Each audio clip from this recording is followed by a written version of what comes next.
it's the neighborhood. Like the outcomes that we keep seeing are directly the result of the neighborhoods in which people are living. Wow. We started out with this focus directly on people and how they were hurting or what they needed. And it began to grow to say, oh, this is about places, because how healthy your place is going to determine how healthy people are able to be. If we want to change life outcomes, then we got to change the neighborhoods that people are living in.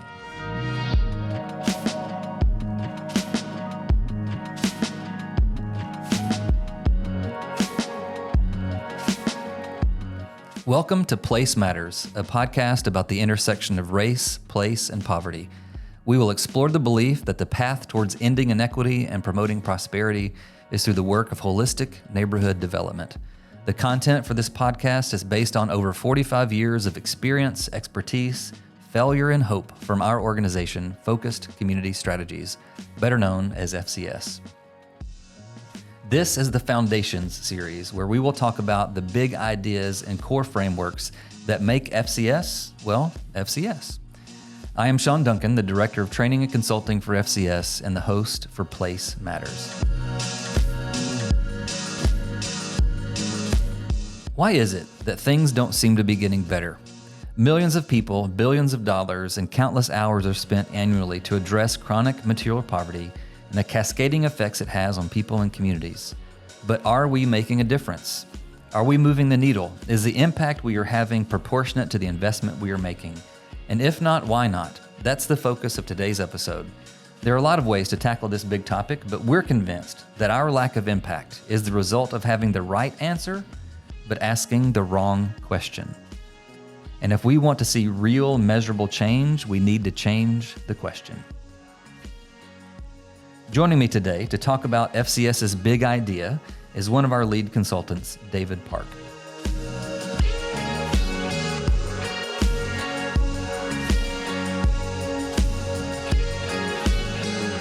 We're starting this podcast. Yeah, we are. And usually I know it's the hip, trendy thing to do these days. Yeah, but, you know, I didn't really think of us as that hip or trendy.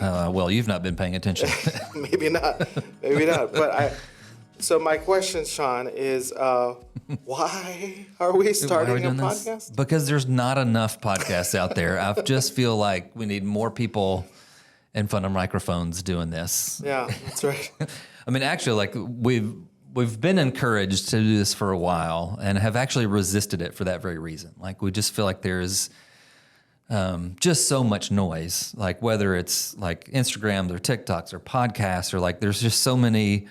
It's like, if you can afford a microphone, you can be an expert on anything. True. And so we wrestled for a good bit about do we do this? Do we enter into this space? Just also recognizing there's just so many people out there that we respect and admire who are saying and doing so many good things. We're like, well, what might we kind of be able to add to this conversation? And so the more we wrestle, like, you know, there is a lot of deep value we can add to this conversation. We don't think we're the voice or the only voice that can speak to how you actually end inequity and see poverty ended and see flourishing happen, that there are other great people to be listening to. But we felt like, you know, 45 years in, we've failed a lot, we've learned a lot, we've grown a lot, and we've actually seen measurable impact as well. And we just feel like there's a lot of people that we are co-journeying with in this kind of space. And can we share some of our internal conversations that would benefit people as they're walking this path too? Oh, that's great. And it seems like like you said, there's a longer history. So the way I understand is FCS, and I'm still a newbie here. I've only been here like a year and a half, but it feels like the FCS has always been ready to do the work more than talk about the work. And so what I hear you saying now is like, we're ready to do a little bit of talking about our work. Yeah, and I think it's been affirming, and I don't know the word for it, but it's maybe it's because it's an emotional word and my emotional vocabulary range is too narrow. It's angry, like hungry. I just remember feeling something inside. I don't know what the word for it is. Water from eyes, make it stop. But in the work that our team gets to do, and we get to interact with people in various neighborhoods around the country, and seeing them react and respond to the members of our team and what they know and what they do on a daily basis, that I think at some level we were taking for granted what this 45 years has done to us as an organization and how it's matured us and how it's changed us and how it's shaped us. And it's definitely created a way of thinking, a way of being that is more unique than I've been around about 10 years. And so at some level I kind of feel like I can not see what's around me because I've grown used to it, right? But like we have these moments of, I mean, just this past March, we had open house and had some people kind of pull us aside and be like, I've got some questions about your team and how this works. And so like, we've just had enough of those moments to say, okay, like we don't need to be the only voice or the most important voice, but there is something going on here that's leading to real change in these neighborhoods, that people are on the journey and they're like, just say more so that like, I just need somebody to give us some encouragement, some wisdom, some insight. And so we're saying, it's we don't want to add to the noise, but if we can add value and encouragement, wisdom, ideas from if we can save you some time and money, can we speak into that, So, well, let's start there because you said there's lots of good organizations that are doing good work. How would you start by describing the good work that FCS is about? Yeah, the phrase we've had to invent at some level is that our work is about holistic neighborhood development, and we can tease that out more in detail. But it's not where we started, right? I mean, like essentially 45 years ago, we had a founder and some other folks who came face to face with the trauma and oppression of poverty, and at that moment, we're like, my life cannot be lived in any other way but to deal with what's in front of me, right? Having no idea what that meant, where it would lead, or what to do, right? But it just was like, I can't live any other way than a response to these realities. Now that I've seen it, right? What kind of realities are you talking about? So what kind of started the journey? Yeah. Really was recognizing young men of color in lower income neighborhoods in the city of Atlanta and the daily experience of what that meant. The history of disinvestment and segregation, over policing. There's just so many things that had led to these realities. And so but that broader context was almost, we were blind to it. We just knew here are these young men. Yeah. Who are suffering under profoundly unjust conditions. We gotta do something. So it started off like, we just want to help these young people are men. hurting. We got to help them. Yeah, right. It starts off there. Yeah. And then you get deeper into it, and I imagine like that's where you start to pull on this knot, and you're like, oh, this my gosh, huge knot. You go, how do we? It's a whole plate of spaghetti here. Yeah. Right. So what happens then? Yeah, I mean, it was this kind of like iterative journey of like, oh, that's how deep does the rabbit hole go kind of thing, where it was like initially like, oh, let's work with these young men. It's like, oh, wait a second, there are conditions in the world these young men are dealing with that I can't help them if I don't deal with those conditions. So we can work in their schools. Well, schools ain't enough. We got to think about what about their families? Well, let's work with families. I mean, FCS actually used to stand for Family Consulting Services. Like we were trying to work with families. But then we had this growing revelation. Well, we can't support a family or their children or their schools if we're not looking at the homes they're living in and the job opportunities they have. Well, can we do some home improvements or try to do some job training? It's like, and so it just kept growing to be like, it's the neighborhood.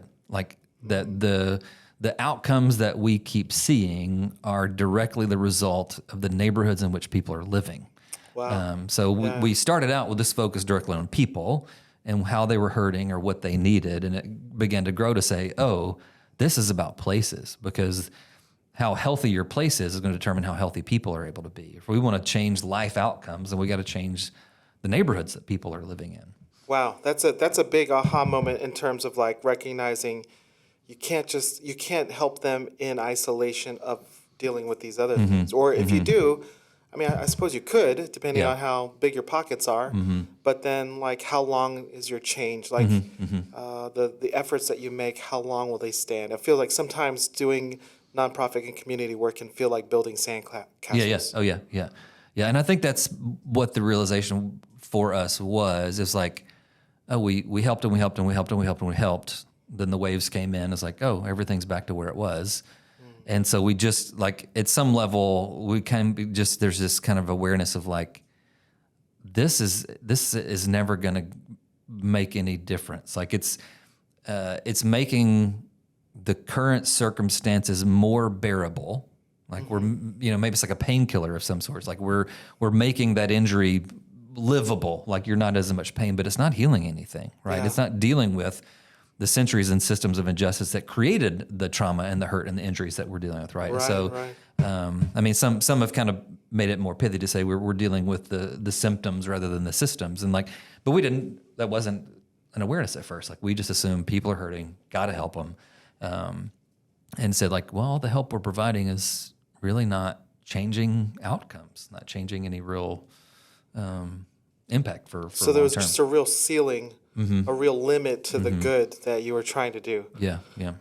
Well, and I think the tough part is it seems like when people, have compassion and are doing good and kind things, that seems like that's always the right answer, right? I mean, that's what we're taught even when we're young. Yeah. It's just like, Yeah. be kind to others, be generous, be hospitable, be a good person. And here we are, we're doing those things. Yeah, yeah. And it's not that it's not working. It's just Right. that the effect of it working just seems so limited. Yeah. And I think that's a challenge. Like, our founder wrote a book called Toxic Charity, and I think some of the unintended consequences of a book like that is people who now feel like they're kind of the charity police. Oh, well, that's not how you're supposed to do it, and that's toxic charity. It's like, no, we're not out here to criticize people who care deeply and are generous. Like, generosity is always a good thing. Like, we want to encourage people to stop looking away from the harsh realities of your city and turn towards these things, face these things, see these things, be generous, care, get involved. But there's also a recognition that person-to-person generosity isn't going to change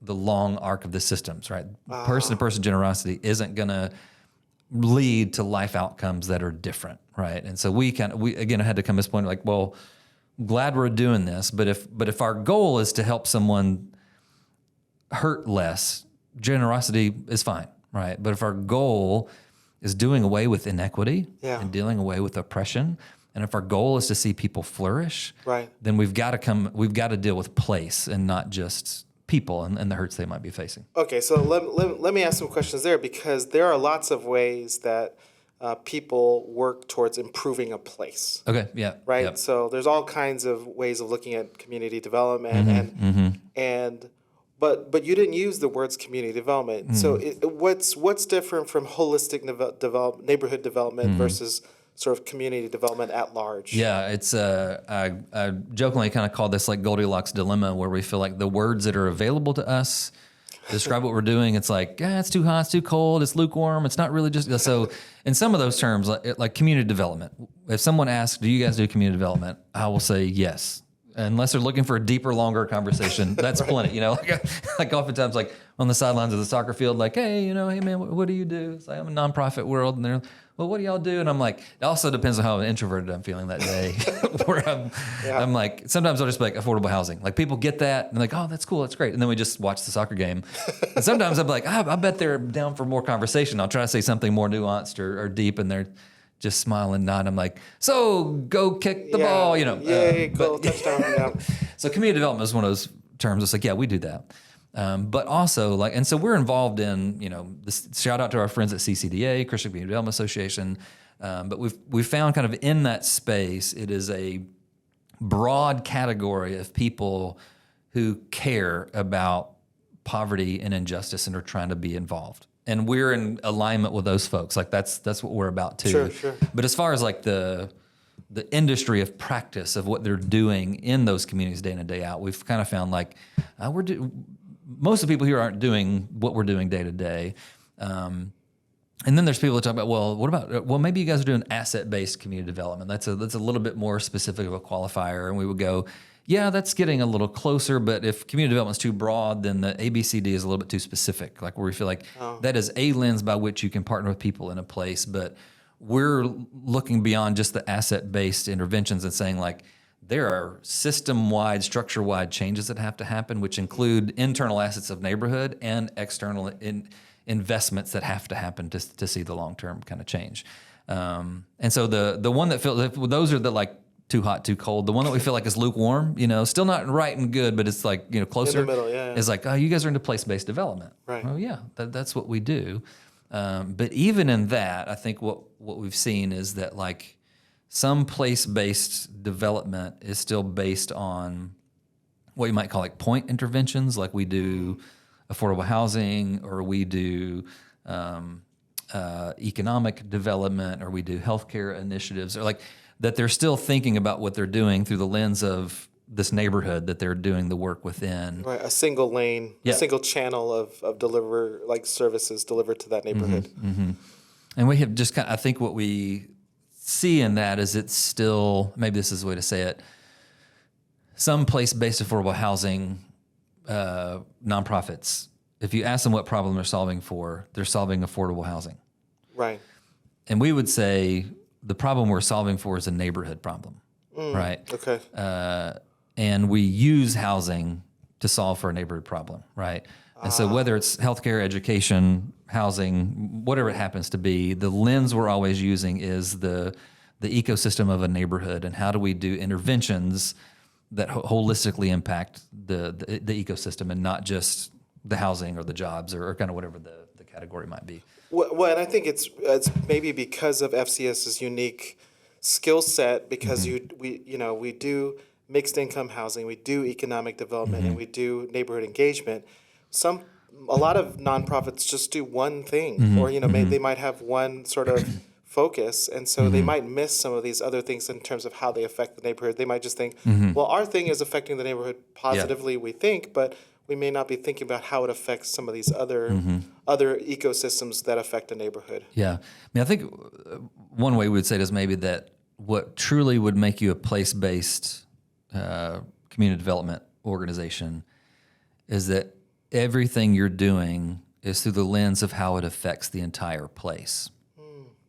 Because we've interacted with folks that would say, hey, we're place-based developers, but the impacts they're tracking are only in the lives of the people who are directly connected to their programs or their work. Oh, okay. But So if there you are live more in our house, we're tracking that, but we're not thinking about who lives around your house. But if you're doing place-based development, you have to have a check on the entire neighborhood.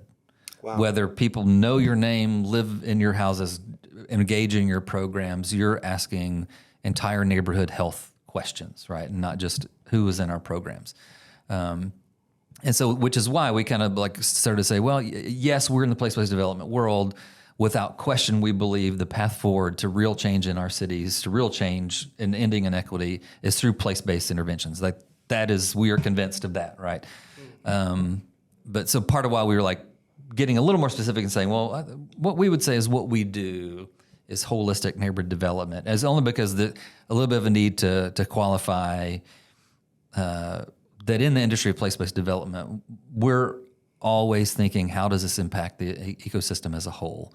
Not just did someone who needed an affordable unit get an affordable unit to rent, right? Yeah, like that's a good thing, but we're always trying to measure anything in an awareness of how it affects the whole of the neighborhood. So that right there, I feel like that's to me that perspective change, that paradigm shift, is what makes FCS very different in terms of saying like, because the question that may have started this is, if you're working with one family, you're thinking, okay, what does this family need to survive the next day in the morning? How do they get healthy? And they're like, okay, they need better schools, or a better house, or more solid job, or whatever the case may be. But it seems like the questions shifted here, right? It's like, we're not asking what they need. Yeah. And I think that's where like one of our, kind of pithy statements is that, we're providing the right answer to the wrong question, which we did for a long time, right? And providing the right answer of generosity to the wrong question, as you just said, is like, well, what do people need, right? Now, the answer to that question can be really small, simple food pantry, just feed the hungry, and we can kind of condescendingly, kind of pat people on the head for giving away free food, and that's real nice, But there's also people who do major, huge affordable housing developments that are still kind of fundamentally oriented around this needs-based question of like, there's brokenness, there's need, there's hurt, there's injustice, and we've got to provide access to greater, more sustainable quality, affordable housing. And even though I would agree with all of that, it still can be done in, I am acting on behalf of your best interests. I am acting on behalf of your needs. It still can be an external actor upon a neighborhood, to a neighborhood, right, rather than kind of coming alongside with. And that for us is a huge part of the distinguisher of what we would believe is kind of where we would plant our flag on the ground, is to say this has to be in deep, intimate proximity and relationship with people on the ground. It can't just be done as like, hey, it's a poor neighborhood, we need more housing. Or, hey, it's a poor neighborhood, we got to improve the schools. Hey, it's a poor neighborhood, we got to see if we can get more jobs there. Like, sure, we need to work in all of those sectors, but it's still a deciding on behalf of type of thing. Well, and it sort of clarifies the generosity question for me, at least the way we're asking it, is to not just be the provider of what they need, but the co-creator, right? Almost like saying, not just what do you need, but what is this place, what's good for the place, and how do we become good neighbors in making this place better, which is a much more complex, but to your point, it's necessary because one of the sort of tenets that I'm starting to see really clearly is you cannot you can't serve your way out of poverty, right? It's just there's just a endless sort of black hole of charity and contributions and energy used that goes to waste unless and until we know our neighbors and invite them into this process and know them by name. Like we just can't, like to your point, we can't do this without proximity and relationship. And I think that's the better question, right? If the question we want to get away from is what is needed or what do you need, whether that needs question is based on the individual level or even the neighborhood level, the better question is how do we co-create flourishing, right? Wow. How do we work together to build places that are healthy, that produce healthy people and healthy children and healthy adults and healthy economies, and so that again that our foundational conviction is that your place. Some will say it. Your zip code determines more about your future than your genetic code, right? That where you live, where you're growing up, and so for us, it's saying that the question needs to become not just what does this place need, even when we shift to places, but it's how do we co-create flourishing? How do we co-create a thriving place together? And the together are residents of that neighborhood, cities who oversee neighborhoods, nonprofits who work on those neighborhoods, schools who serve kids in those neighborhoods, that co-creating, that we is all, right? And those that get left out of that the most are the residents of those places, right? And that's the piece where we would also say, like, you can't move forward unless you've been given permission by that neighborhood to move forward, and you are in partnership with that neighborhood, and you are in alignment with them for the future they prefer for themselves. Okay, so why don't, like, if this is, I don't know at what year we arrived at this solution.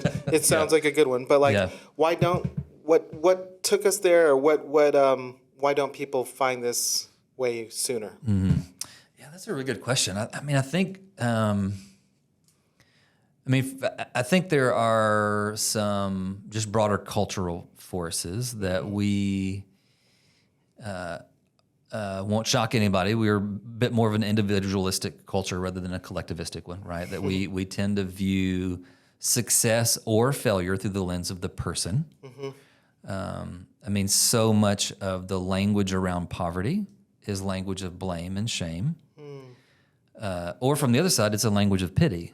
It is still this assumption of the individual, their hurt, their need, their failure. I mean, we even kind of have almost a lens of immorality when it comes around to being poor. There's something wrong with you that someone else must fix. There's a fundamental view of how we view poverty and those who experience it that's really unhealthy, right? Yeah. And as long as that framework lives unchecked or unchallenged, even the best intentioned person who recognizes the history of racism and injustice, like even people are fully aware of the history of what our country has been and done to low income people of color, like you can still be functioning out of this kind of the individualistic mindset of how do I either give to them charity or how do I help them become an entrepreneur and start their own business? Like it still is this thought of like, the individual is the key to change, and we said the unit of change, the key to change is neighborhood.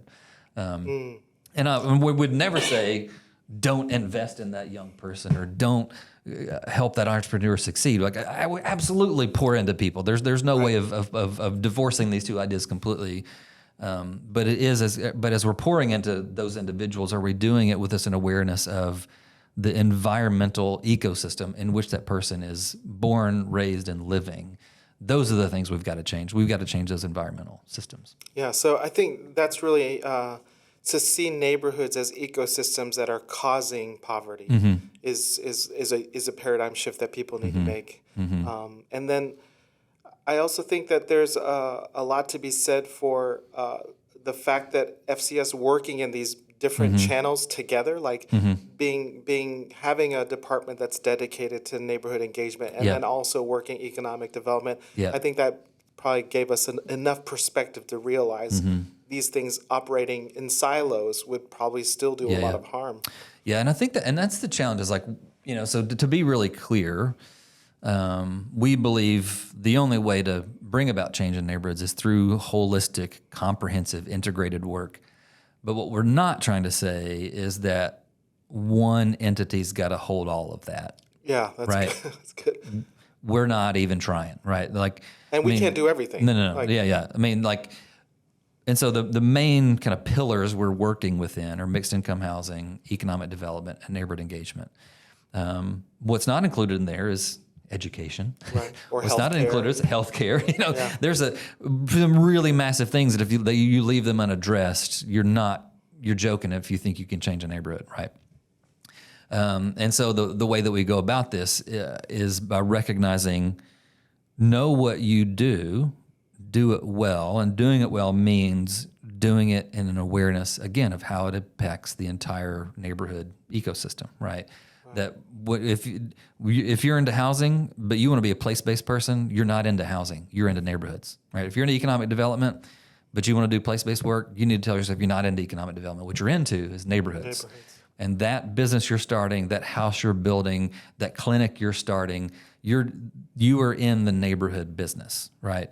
Which all of a sudden changes from a two-dimensional view to a three-dimensional view or to a 360 view, whatever your metaphor is. All of a sudden your perspective expands. So that doesn't mean you need to start doing everything, but it does need you ought to be aware of everything. Like you need to have that level of breadth and depth. So that like with education, we have a great partner we're working with in education. We are partnering really well to see these other aspects addressed. So we don't have to do everything, but we need to be aware pretty robustly of what. So like our measurement is not just how do people who live in the homes we build fare, which is a fine question, but we're trying to check, is the neighborhood healthy? How's the neighborhood doing? Because that's the most fundamental question. So over the course, this is our first episode for the foundations of all this. So when you just express that, I'm thinking, there's going to be a lot to talk about. There is. But I guess is there a framework for how we're thinking about this so that people who are interested and wanting to know more, how is this going to be laid out, and what are the sort of big pillars that you're talking about? Yeah. So let me give a definition, our working definition of holistic neighborhood development, and know that it's in process. This is a living document that we're still working through now, and it will kind of give a little bit of teasers of some of the places where we're heading with some of this work on the podcast. So, holistic neighborhood development, place-based, people-centered process that creates social, structural, and economic flourishing through integrated interventions that prioritize the power of local residents. So it's a lot of words, very, very dense, right? And we'll have it in the show notes. But all of that is those words together are kind of what will get stretched out and teased out over the coming series that we will do. In this current series, what we're going to look at is really as we call it, the foundations. We're just really looking at the core beliefs and values that hold it all together. In the following seasons or series of this podcast, we're going to get into more detail about, okay, what do you mean by social cohesion? These three areas. What do you mean by economic vitality? What do you mean by, so we're really going to tease out how do we actually do this work? But in this kind of first season or series, we're really just going to look at what are our core values? What are the big picture ideas? Like this idea that the neighborhood is a unit of change. In our next episode, we're really going to kind of talk about the history of why that's true and some of the evidence and data that supports that claim that we're working with. But that's the core of what this is about, this idea of holistic neighborhood development. That is our conviction that that's our way forward. That if you look at our cities, our world, and if we don't want to just help people who are hurting, but we want to do away with inequity. We want to do away with a legacy of racism and structural and oppression. Like if we want to see that happen, this way of engaging neighborhoods is the way forward. This is how we're going to do that. Man, I think that's really inspiring. I mean, we're saying that FCS is 45 years in, and I feel like you're just getting started. I know, yeah, which is really like we observed. It wasn't that long ago, maybe 4 or 5 years. I know it was pre-pandemic, so that's my best timestamp. Of like, there is something about the spirit of this organization that feels like a startup. Even though we're like our staff is doubled in the last couple of years, our budget is doubled in the last few years. Like and we've been around for 40 years, but there's also a sense of like we're just getting started, right? Because there is this growing awareness of what we're up to is so big, right? And I think for me, that's what is energizing about this organization and being a part of it, is we have chosen a mission that is so much bigger than what any one organization could realistically ever achieve. We're always on the edge of learning. We're always on the edge of innovating because we know this is beyond the work of one person or one organization. And so I do kind of feel like we're turning this corner into a whole new era of life together. And so in some ways, this podcast and other things that we're doing are a way of inviting other people to say, this is the path worth being on. Yeah. And again, we love generosity. We love crying out for justice and reform and changing policies. And we would say yes 100 times over to all that stuff. And we would say, but can we pull that down into the ground of real neighborhoods and co-create a different reality in those neighborhoods? Because healthy places will produce healthy outcomes. And if we've built places that are producing unhealthy outcomes, we can rebuild them to produce healthy ones. And that's what this work is for us, and that's what we want to see. Oh, that's awesome. So the wrong question is, what do you need? What do you need? The right question is how can we co-create a flourishing neighborhood? Yeah. You know, I can imagine that a lot of the people who are interested in the kind of work FCS does are nonprofits and community developers and churches. But, you know, I'll be honest, I've been in the church world for a while, and the last 5 to 10 years have been really hard. And a lot of people are discouraged and sort of running dry. And, the energy that you're bringing, like the excitement and the encouragement and the inspiration that you have, do you have like words? I mean, not to say that what you just said wasn't encouraging enough, but like, what do you? How would you sort of uplift people who are sort of like feeling a little dry or like reimagine the work of development, and how can we others join in this work of holistic neighborhood development? Yeah, the good news is going to sound like bad news, so hang on for a second. I think the good news is you won't live to see this resolved, right? Wow. It's this work will outlast your participation in it. This is not just lifelong for me; this is generations long work. So the reason I feel like that's good news is to say it's not all on your shoulders. Like this is going to take a long time. We're talking decades of work. We're not. I mean, like, so we've been in the neighborhood we're in now, historic South Atlanta, for just over 20 years. And we're beginning to see some really profound and beautiful transformation. So to me, the long arc of it is the good news. You can chill out a little bit, right? Calm down, recognize, yeah, it's hard. Yeah, it's long term. Therefore, pace yourself, right? I don't have to sprint from here to there. Like I can hold somebody's hand and we can walk and talk and dialogue about it. I don't talk when I'm running. I don't even talk when I'm jogging. You know, so like I can walk with you and have some conversation with you, and we can pursue this future together. And the other encouragement to me is that like it really does have to start at the pace and the place of relationship. That we have a lot of people come visit FCS and tour the neighborhood and see all the work that we're doing. We love hosting groups for that. But the danger is always they're seeing a 45-year-old organization who's 20 years into this neighborhood. Right. Right. And we like, I wish we had, like, maybe this is the new Apple goggles or whatever. We'll be able to figure out how to like give people a virtual immersion into where we were in 2001. And could we walk up around then and say like, yeah, we didn't get here and just sprint to accomplish this in 6 months. Right. And the thing is where this started was a handful of people who made up the Civic League, some elderly residents who've been around for a long time, said, will you co-create with us? Will FCS, will you come here? Will you work with us in this neighborhood and make things better? And we were able to say, yeah, let's do that. And so it started with neighboring, a few people move in who are still here. And we start sitting on front porches. We start walking with people. We start attending the Civic League meetings and asking questions, making observations, and beginning to say, well, what do you want the future of this to look like? And hear them tell the stories of what it once was and the history of what this neighborhood used to be. And say, well, how do we move toward a future that looks a lot more like the past? Like, how do we restore and reweave that which has been before? And so my encouragement would be, yeah, it always starts small. Like, it always starts relationally. I'm actually really nervous when I see powerful, really well-resourced people get energized really quickly to make some change because they have the ability to change things really fast because they got enough money and influence to do it. And that always makes me nervous. It's like, no, you need to struggle. You need to go. It needs to be small. It needs to be simple for a good while. And so if you're listening to this and you feel like I budget's real small, team is real small, I don't think we can. It's like, actually, that's good, right? Because too much too fast is going to overpower the neighborhood rather than empower the neighborhood for this. And so, like, if you've got the ability to walk with some people and listen, you're perfectly suited to get this started.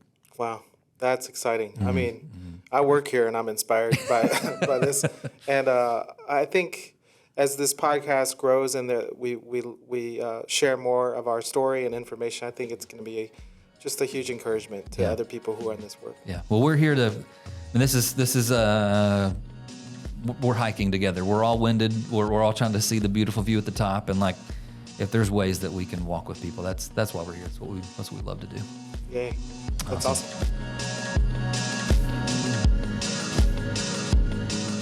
Place Matters is produced by Focused Community Strategies, whose mission is to partner with under-resourced neighborhoods to provide innovative and holistic development that produces flourishing communities and God's shalom.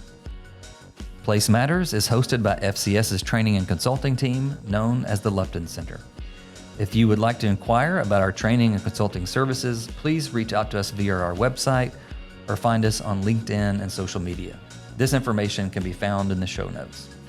If you would like to watch these episodes, the videos can be found on our YouTube channel. And if you like these episodes, please share them on social media. Your support means a lot to us. This show was edited by Tim Rhodes with music by Eric North. Special thanks to David Park and Becca Malpass at FCS for their work in organizing and recording these sessions. We'd also like to say thank you to our partner, Lilly Endowment, whose Thriving Congregations grant has made this podcast possible.